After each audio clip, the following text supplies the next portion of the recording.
Hello, this is Tony Heller from RealClimateScience.com, setting the record straight about climate. Every time I go to the NASA Goddard Institute for Space Studies website, I'm always impressed with the level of propaganda and complete nonsense on display there.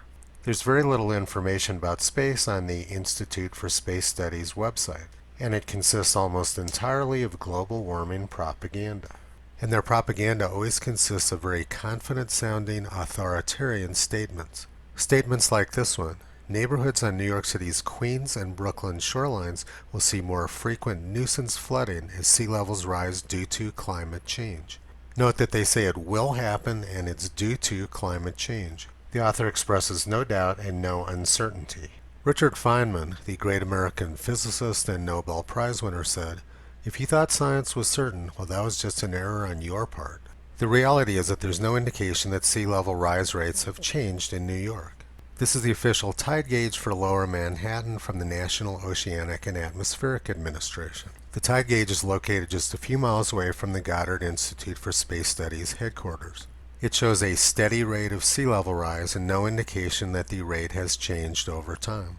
When atmospheric CO2 is 300 parts per million, the sea level rise rate at Lower Manhattan was about 2.85 millimeters per year.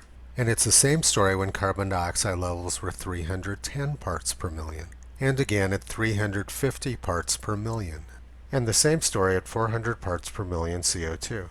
There's no indication that atmospheric CO2 levels have any effect on sea level rise rates at Lower Manhattan.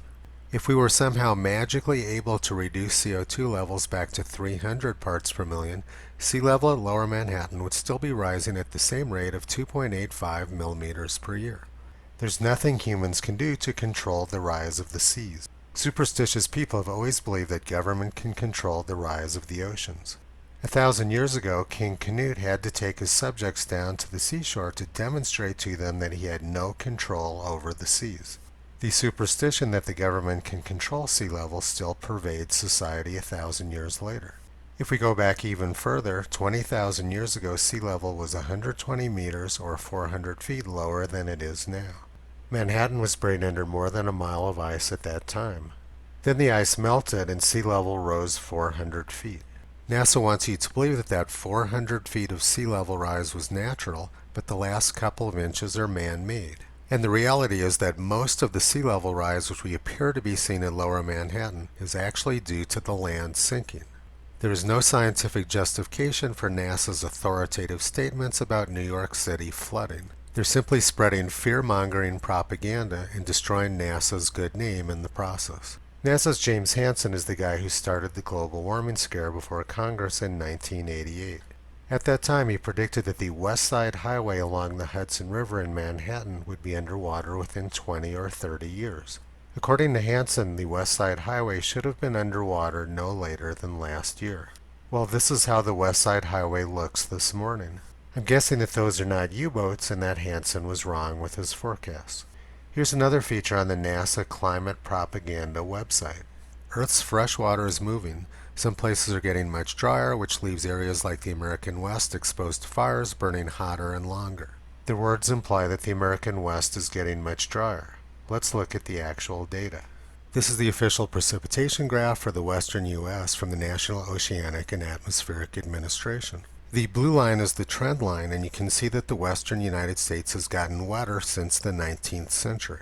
The graph shows that there was a very bad drought around 1930, another one in 1977, and another bad drought during 2001 and 2002. But the overall precipitation trend for the western U.S. is upwards. California's three best ski seasons were in 2011, 2017, and this past year. Here in the Rocky Mountain states, we've had 7 consecutive relatively quiet fire years. According to the U.S. Forest Service, forest fire burn acreage in the United States is down 80% since the 1930s.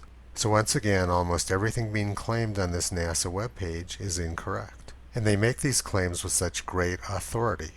People tend to think of NASA as being the agency which took us to the moon.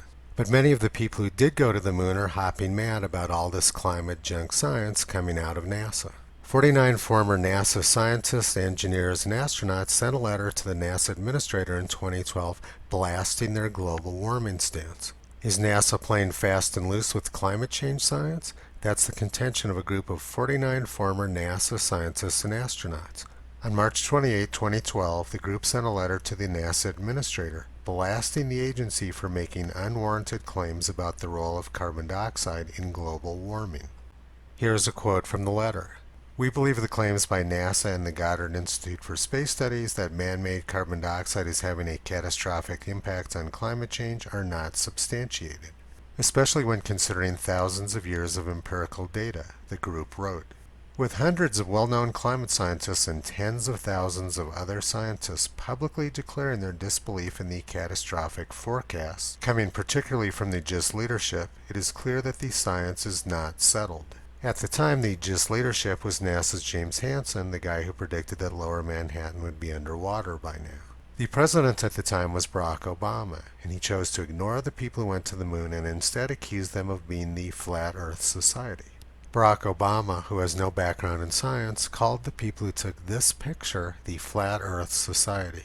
And that is a pretty stunning indication of the level of decadence which climate alarmists have obtained.